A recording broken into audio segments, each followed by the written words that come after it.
Un cuento de Navidad para Le Barou, Natalia San Martín Fenollera. Capítulo 1. El niño abrió la puerta de la habitación y entró de puntillas. Su madre dormía a plena luz del día en una cama amplia y mullida, el pelo rubio y desordenado sobre la almohada. Se acercó a ella y observó fascinado una araña de patas largas y finas sobre la almohada, muy cerca de su rostro.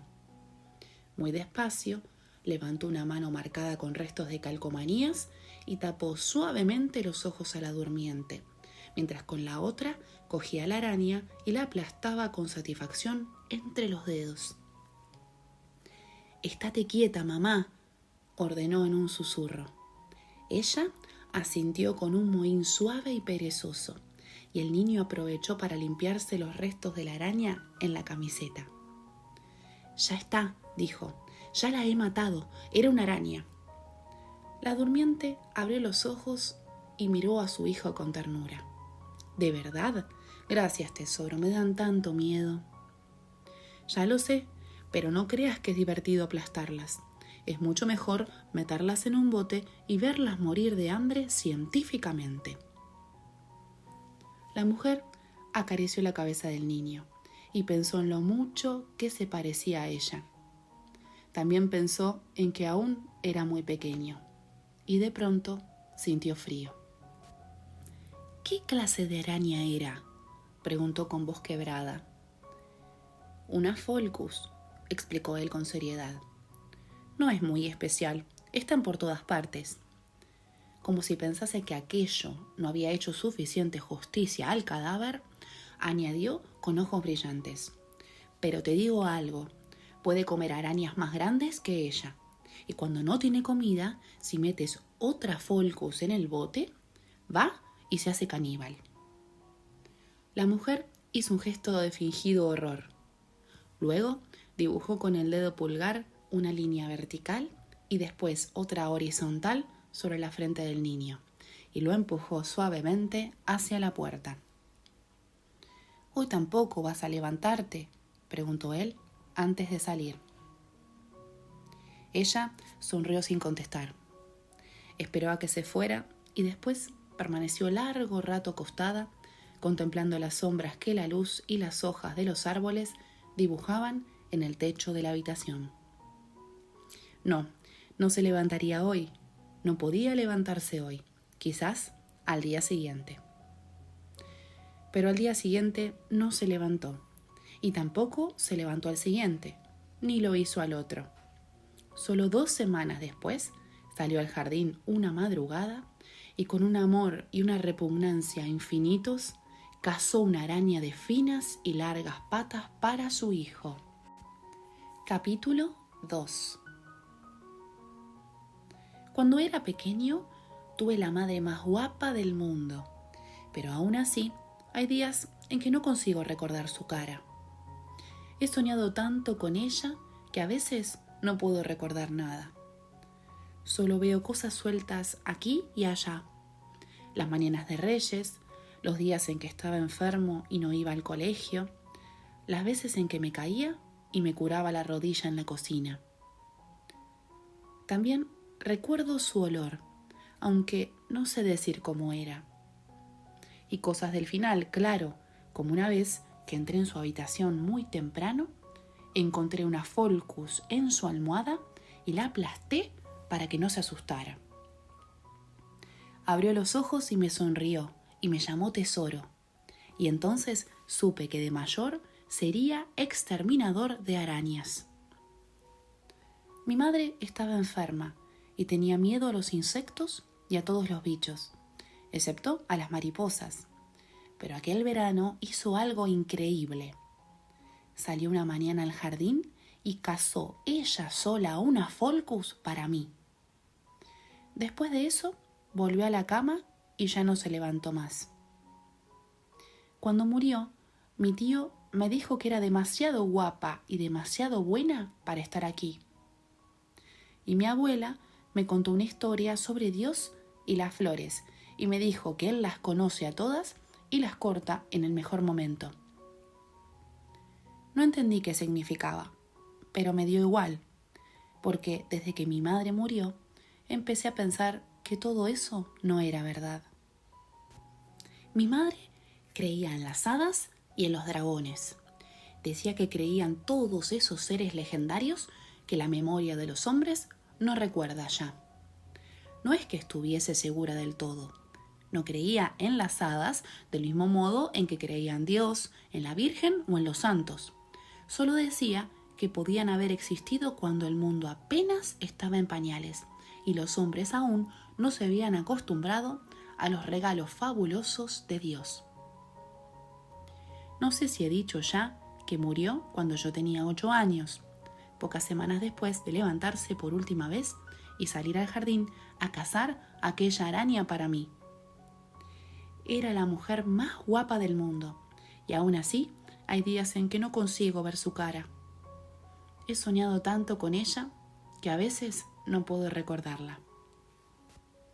Cada noche nos contaba a mis hermanos y a mí un cuento ruso antes de dormir.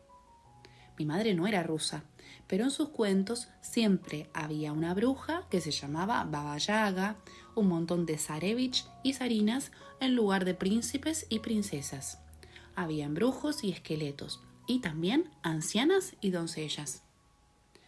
Supongo que al contarlo ahora no parece tan especial, pero a nosotros nos gustaban mucho aquellas historias. Hablaba con la luz apagada y la voz baja. Hablaba como si estuviese construyendo un árbol enorme con muchas ramas y hojas, con flores y frutos de todos los tamaños y colores. Era un árbol que crecía y crecía, y nosotros nunca sabíamos cuándo o dónde se detendría. Porque ella no contaba los cuentos. Los cuentos la atrapaban, la rodeaban con sus ramas y después seguían creciendo y llegaban hasta nuestras camas y nos envolvían y invadían nuestros sueños. Eran cuentos extraños que avanzaban y retrocedían, subían y bajaban, saltaban y se agachaban, entraban en callejones sin salida y luego salían y más tarde volvían a entrar. Siempre supimos que no eran cuentos de verdad, sino historias inventadas, pero eso era lo que las hacía tan mágicas.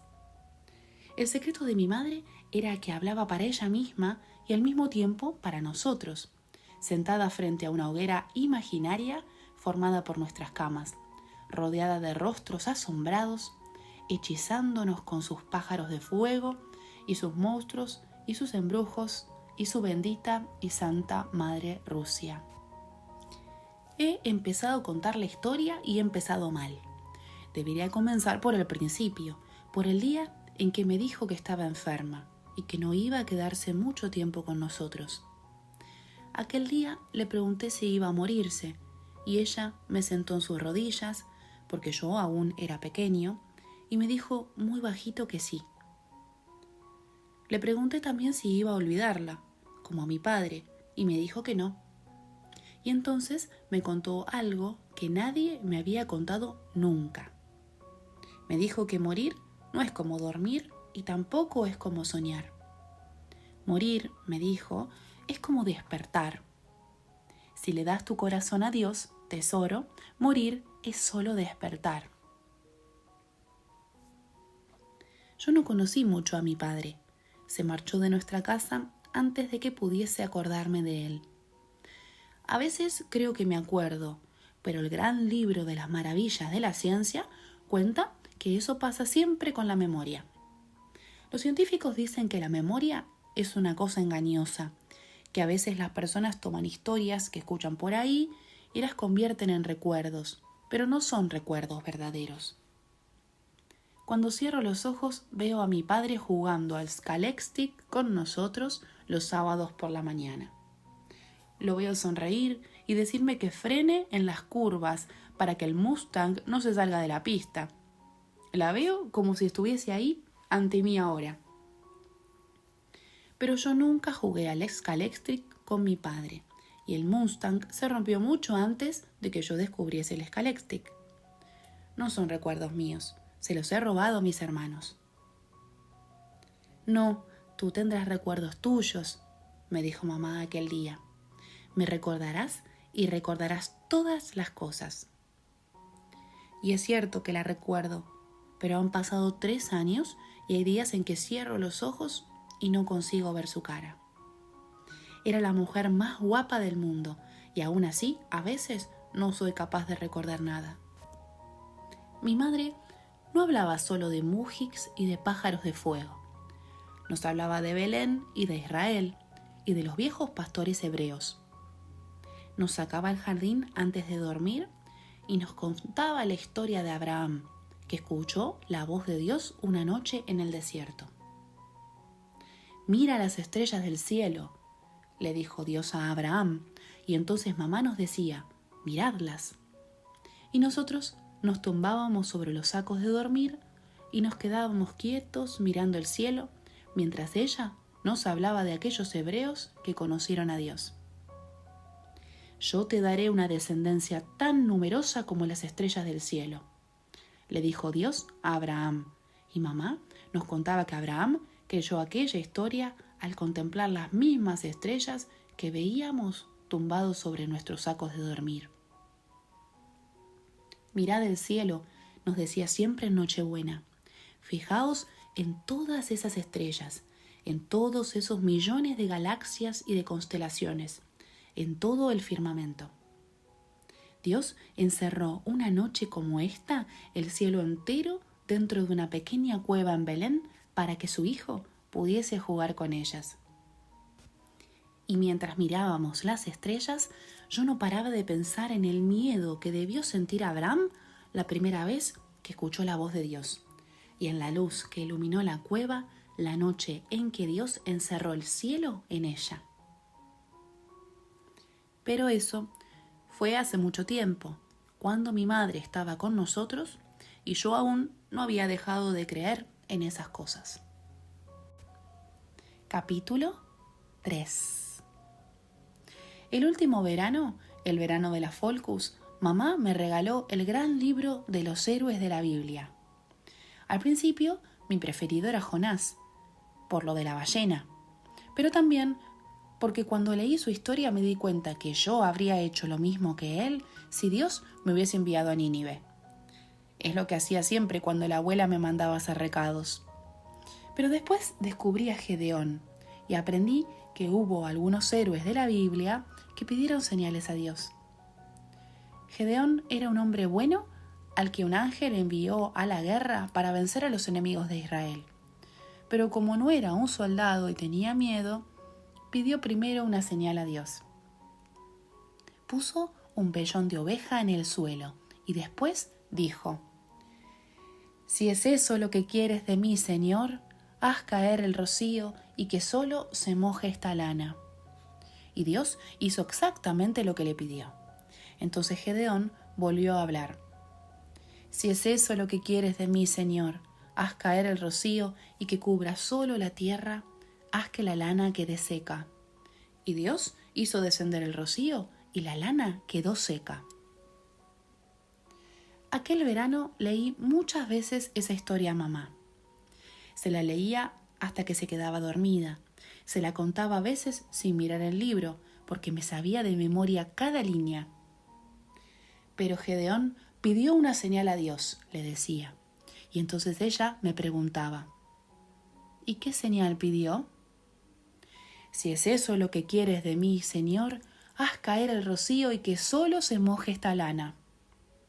Y mamá sonreía y murmuraba. Y Dios hizo exactamente lo que Gedeón le pidió. Y como leía sentado a su lado en la cama, a veces yo también me quedaba dormido antes de terminar la historia. «Haz que esta lana esté seca», me parecía oír entre sueños, y Dios hizo descender el rocío y la lana quedó seca. Y justo entonces me despertaba con el ruido de la lluvia de verano que golpeaba los cristales, que resbalaba por el canalón y mojaba la hierba y las flores, que lo limpiaba todo, como mamá decía siempre, bajo la atenta mirada de Dios. Capítulo 4. El día en que mi madre murió, comencé a pedir a Dios una señal como Gedeón. No le pedí que hiciese caer el rocío sobre un vellón de oveja, ni que dividiese en dos las aguas del mar. No recé para encontrar un lobo jugando con un cordero, o para ver una morera arrancarse de raíz y plantarse ella sola en el mar. Yo solo quería una señal, cualquier señal, para estar seguro de que lo que mamá decía sobre Dios, la cueva y el cielo era verdad. Cada mañana, antes de ir al colegio, iba a visitar a la Virgen del Jardín, bajo la sombra de los avellanos, tan cubierta por las ramas que parecía estar dentro de la gruta de Belén. La abuela se pasaba horas allí, sentada en el banco con su rosario en la mano. También mi tío iba muchas veces y se quedaba en silencio con la cabeza baja. Mis hermanos no se acercaban porque les recordaba los ratos que pasábamos allí con mamá.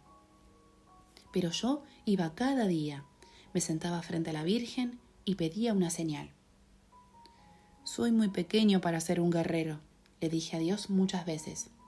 No puedo combatir todavía, ni tengo una oveja que sacrificar. Lo único que quiero saber es si todo lo que mamá decía de ti es verdad. Y cuando hablaba y miraba a la Virgen, pensaba en cómo debió deslumbrarla la luz de la cueva la noche en que Dios encerró el cielo en ella. Y así pasó el otoño y llegó el invierno, y luego vinieron la primavera y el verano. Pasó un largo año y luego otro, y comenzó otro más. Yo seguía pidiendo cada mañana a Dios una señal como Gedeón, y cada mañana Dios me escuchaba y no me la daba. El tercer año, el Adviento llegó helado. A veces las noches eran claras, como si el cielo quisiera protegernos del invierno, pero el invierno estaba en nuestra casa. Hacía mucho tiempo que no había cuentos rusos antes de dormir, ni paseos para ver las estrellas después de cenar. Nos íbamos a la cama temprano, cuando la abuela atrancaba las puertas y apagaba las luces. Entonces, mientras todos dormían, yo me levantaba, iba a la habitación de mamá y me echaba sobre su cama. No lloraba, nunca lloraba, solo dormía y soñaba. Una noche me escapé al jardín. Hacía tanto frío que la hierba crujía y el aire se llenaba de vapor cada vez que soplaba para calentarme las manos. Al acercarme al rincón de los avellanos, me acordé de la historia de un caballero que salvó a un león en un bosque, y después el león se arrodilló ante él para darle las gracias con el hocico mojado en lágrimas. Cuando llegué junto a la Virgen, yo también me arrodillé sobre la hierba helada. ¿Por qué Dios no me da una señal como a Gedeón?, le dije. ¿Por qué no le dices tú que lo haga? Pero la imagen no habló y aquella noche Dios no me dio una señal como a Gedeón. Al volver a casa pensé en el resplandor en la cueva de Belén y mi corazón me dijo que no, que seguro que aquella noche el cielo no estaba encerrado en ella. Ya no salimos nunca a mirar las estrellas, me quejé por la mañana temprano a mi tío. ¿Habrías querido salir ayer?, me preguntó después de un rato. Salí, le contesté. Salí cuando todos dormíais. Él se levantó con el ceño fruncido y comenzó a hacer una pila de tostadas para mis hermanos sin decir una palabra. ¿Y sabes qué? No vi ninguna estrella, dije mientras untaba una galleta con mantequilla. Mi tío siguió sin hablar durante un rato y luego dijo: no hay que esperar a la noche para ver una estrella. Hay una estrella que se ve a la luz del día, una estrella de la mañana. ¿Una estrella de la mañana? Sí, la estrella que anuncia el sol. Venus, esa es la estrella de la mañana. Tío, ¿tú sabías que el sol es una enana amarilla?, le pregunté con la boca llena de galletas. Y el sol se detuvo y la luna se paró, recitó. ¿Conoces la historia de Josué? No, no la conozco, le contesté malhumorado. Pero si es otra historia de señales, me parece que no quiero conocerla. El sol es una enana amarilla, lo dice el gran libro de las maravillas de la ciencia. Pero yo no me había fijado nunca en la estrella que lo anuncia. A partir de ese día, miré al cielo de otra forma. Cada mañana me levantaba muy temprano y buscaba la estrella. Y después esperaba hasta que salía el sol. A veces miraba los rayos de frente hasta que casi me cegaban, hasta que tenía que desviar la vista y veía manchas negras durante un rato.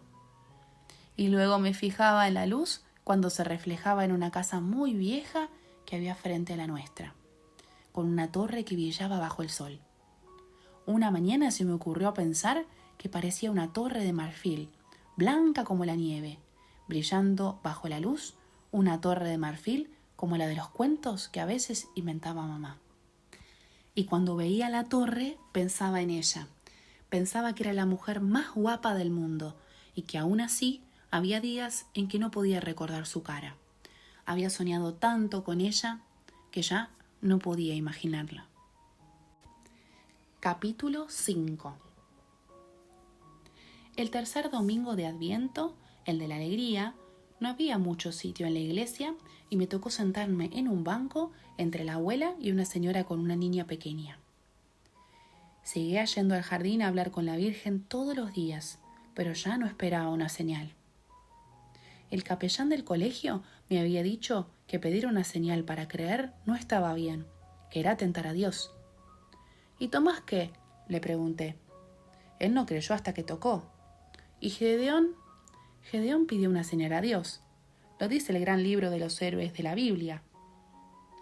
El capellán me contestó algo que no entendí, pero desde ese día, por si acaso, empecé a pedir la señal de otra forma. Decía siempre, si puede ser, Señor, antes de pedir, y ya no esperaba que ocurriese. No lo esperaba, pero seguía pidiendo. Mi abuela rezaba ese domingo el rosario arrodillada en el banco, mientras la mujer a mi lado cuchicheaba con la niña y le iba explicando las imágenes de los santos, le decía esas cosas que nos dicen a todos cuando somos pequeños y vamos a la iglesia. La niña no se fijaba mucho hasta que la señora le señaló el sagrario y le dijo: «Mira, esa es la casa de Jesús. Ahí está siempre Jesús, detrás de esa puerta pequeñita, al lado de la lámpara roja». Y entonces la niña se puso de pie, señaló el sagrario con un dedo y gritó: «¡Es una casita de oro! ¡Una casa de oro para Jesús, mamá! ¡Es una casita toda de oro!». Y la señora le dijo que sí, que era una casita de oro, pero que hablase bajito porque delante de Dios hay que hablar suave. La niña siguió gritando y saltando y yo pensé que Dios tendría que haber sido sordo para no oírla.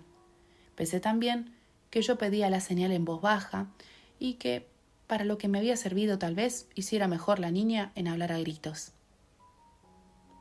Pensé en Abraham en el desierto y me pregunté si habría gritado a Dios o si habría quedado callado bajo las estrellas. Seguramente habría callado, porque Abraham era un hombre viejo y el gran libro de las maravillas de la ciencia explican que cuando uno es muy mayor, se respira peor. Y entonces recordé a mamá y me di cuenta de que nunca la vería viejecita como la abuela, y que un día yo sería mayor que ella. «Es una casita de oro», seguía diciendo la niña pequeña, y me acordé de la estrella de la mañana y de la torre de marfil brillando bajo el sol frente a nuestra casa, e imaginé a mamá arrodillada ante la puerta del cielo, tan guapa como un ángel, sonriendo como hacía siempre cuando nos llevaba la merienda al jardín. Nunca antes había pensado que hubiese una puerta en el cielo, aunque sabía que San Pedro tiene unas llaves, y si hay unas llaves, tiene que haber una puerta. Parece de sentido común, como dice la abuela, pero en realidad es lógica deductiva. Lo pone el gran libro de las maravillas de la ciencia. Capítulo 6. La Navidad del tercer año, la abuela trajo un enorme abeto y nos pidió a todos que lo colocásemos en el comedor. Fue la primera vez que volvimos a adornar el árbol como antes. Jamás dejamos de poner el Belén, porque todo el mundo sabe que sin Belén no hay Navidad. Pero desde que murió mamá, el abeto había desaparecido de nuestra casa. Supongo que la abuela pensaba que era demasiado alegre, con los adornos y las luces encendidas. Pero una mañana nos mandó bajar desde el desván la caja de cartón en la que mi madre guardaba los adornos, los mismos cada año, los mismos desde que éramos pequeños. Había bolas blancas cubiertas de algodón y manzanas rojas tan brillantes como si fueran de caramelo, ángeles de fieltro y guirnaldas de luces blancas y pequeñas, brillantes como estrellas. Cada Navidad, mamá nos hacía bajar la caja, abrirla y vaciarla sobre la alfombra del comedor. Entonces nos abalanzábamos sobre los adornos, pero ella se reía y nos decía: «Estáos quietos, salvajes», y nos quitaba las manzanas, los ángeles, las bolas de Navidad, y lo colocaba con todo cuidado para que no hubiese 2 ángeles juntos, o 3 manzanas pegadas, o muchas luces de una parte y muy pocas de otra. Lo mejor era la estrella, porque no sabía ponerla derecha y nos pedía que lo hiciéramos nosotros. Nos subíamos a una escalera y colocábamos entre todos la estrella que guió a los magos a Belén. Cuando el árbol estaba terminado, mamá empezaba con los nacimientos. Los guardaba en 3 cajas distintas, con las figuras envueltas en papel de cebolla y un montón de serrín para evitar que se rompiesen. Y no se rompían, por lo menos no en la caja. Se rompían en nuestras manos cuando las cogíamos y las cambiábamos de sitio. Un pastor por aquí, una oveja por allá, o cuando jugábamos al fútbol dentro de casa porque llovía y se nos escapaba el balón hacia alguna de las mesas en las que ella colocaba los belenes. Cuando eso ocurría, se ponía muy triste y nos regañaba, y nosotros le prometíamos que nunca más volveríamos a jugar en casa. Teníamos un Belén sin San José, solo con la Virgen, el niño y un ángel que tenía la cabeza no muy bien pegada. Otro estaba casi entero, pero el niño tenía una oveja por almohada un poco agrietada. Y el tercero estaba completo, porque mamá lo ponía en un lugar en el que solo podíamos mirarlo, pero no tocarlo. En la tercera Navidad nos dimos cuenta de que los belenes rotos eran los más bonitos de todos, porque ella los había restaurado una y otra vez con pegamento, sentada en la cocina, mientras esperaba por un bizcocho o una tarta en el horno para cenar. Ya sé que he dicho muchas veces que era la mujer más guapa del mundo, pero es lo que era, y no quiero olvidarlo, aunque haya días en que me parece que ya no puedo recordarlo. Esa fue la primera Navidad que comenzó a parecerse a las que teníamos antes.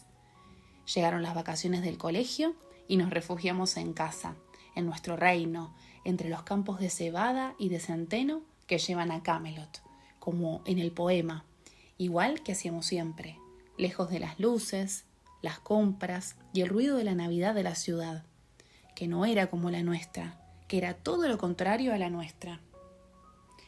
El jardín estaba desnudo y frío esos días, pero las ramas de los avellanos seguían en su sitio, protegiendo a la Virgen como si fueran soldados, cobijándola en la gruta de Belén.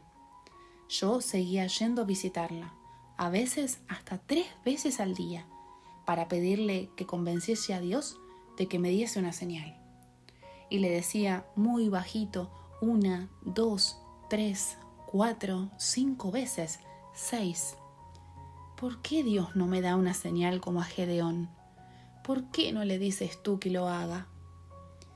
No sé por qué todavía pedía, no sé por qué no me cansaba. Habían pasado 3 años, pero yo aún pensaba en mamá, en la Folcus, en la luz de la cueva y en el cielo encerrado dentro de ella. Capítulo 7. Esta noche rezaremos todos un rosario a la Virgen en el jardín, justo después de cenar, dijo la abuela la mañana de Nochebuena.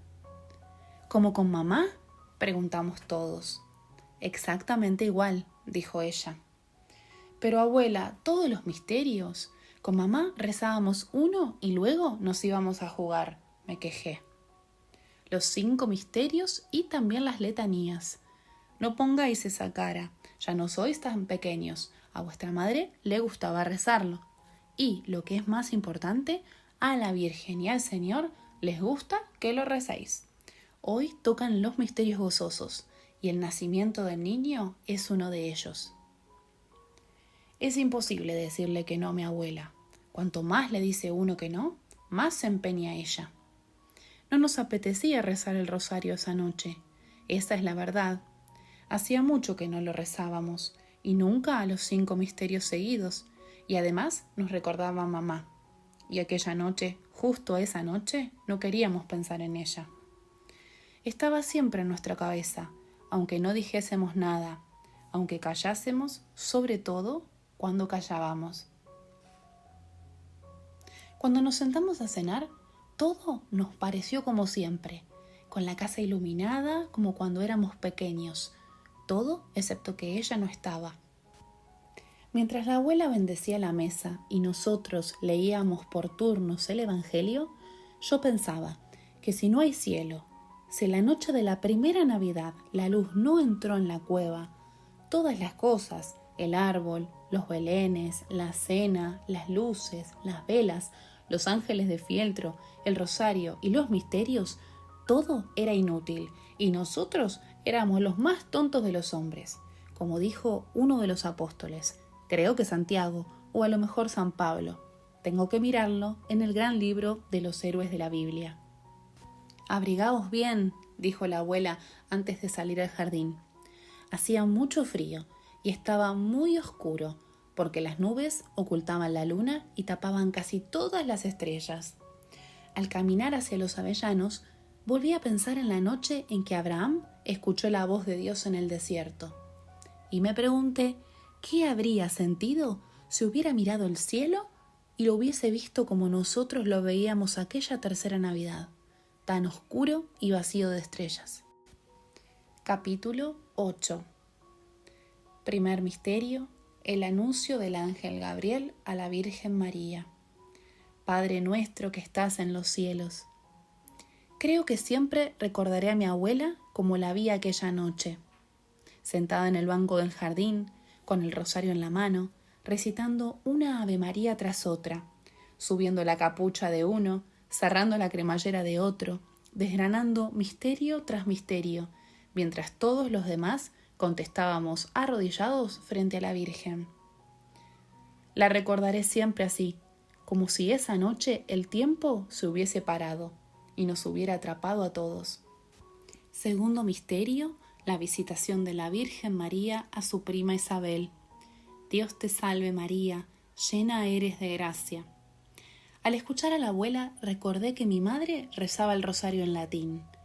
Cuando llegaba a las letanías, a mí me sonaba como a música, y ella decía que lo era. Música para la Virgen, música y también flores, rosas antiguas y lirios florecientes como los de la isla de Shalott. Y no sé si era el latín, tan dulce y tan suave, o era la voz de mamá, pero sí parecía cantar en vez de rezar. Y se lo decíamos, y ella se reía, y nos decía, pues muy bien, porque el que canta reza 2 veces. Tercer misterio: el nacimiento del niño Dios en Belén. Santa María, Madre de Dios. La abuela se levantó del banco y se arrodilló con mucho esfuerzo junto a nosotros. Siempre se arrodillaba, aunque le dolían los huesos. Lo hacía en misa durante las oraciones al pie del altar, en el Et Incarnatus Est del credo, en el canon y la consagración, en la comunión y la última bendición. Se arrodillaba y le dolían los huesos, porque cuando te haces mayor duelen los huesos, y aún más con el frío. Seguro que también le dolían a Abraham, pero no tanto como a la abuela, porque en su tierra hacía más calor que en la nuestra, y porque él viajó con Isaac al monte Moria, y yo no podía imaginar a la abuela subiendo a ningún monte. Pensé que tenía que echar mucho de menos a mamá, y prometí a la Virgen que la próxima vez que me mandasen a un recado no haría como Jonás. Cuarto misterio: la purificación de la Virgen María en el templo. Gloria al Padre, al Hijo y al Espíritu Santo. Mi madre decía que la poesía fue cantada antes de que existiese el tiempo, antes de que existiese la tierra, antes de toda la creación. Decía también que los salmos fueron escritos desde el cielo para caer sobre la tierra como la lluvia, para anegarlo y empaparlo todo. Hablaba como si detrás de cada cosa hubiera un misterio, porque lo hay, nos decía, y luego sonreía y nos apartaba el pelo de los ojos o nos mandaba a lavarnos los dientes. Al repetir las Avemarías a la Virgen, me di cuenta de que todas las palabras que decíamos eran misteriosas. Llena de gracia, Madre de Dios, ahora y en la hora de nuestra muerte. Y también pensé en lo que mamá me dijo aquel día, que la muerte no es como dormir ni es como soñar, que si tu corazón está unido a Dios, la muerte es como despertar. Quinto misterio, el niño perdido y hallado en el templo.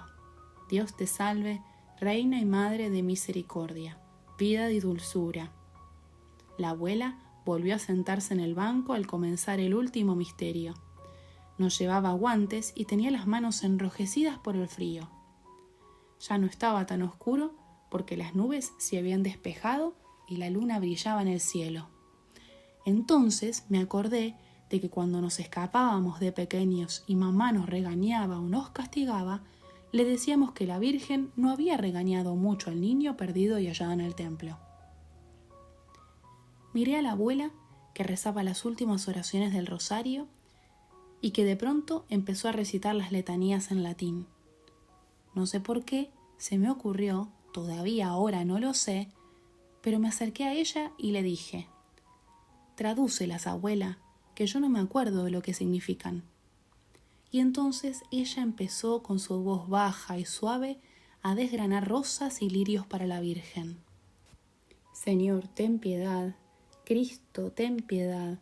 Señor, ten piedad.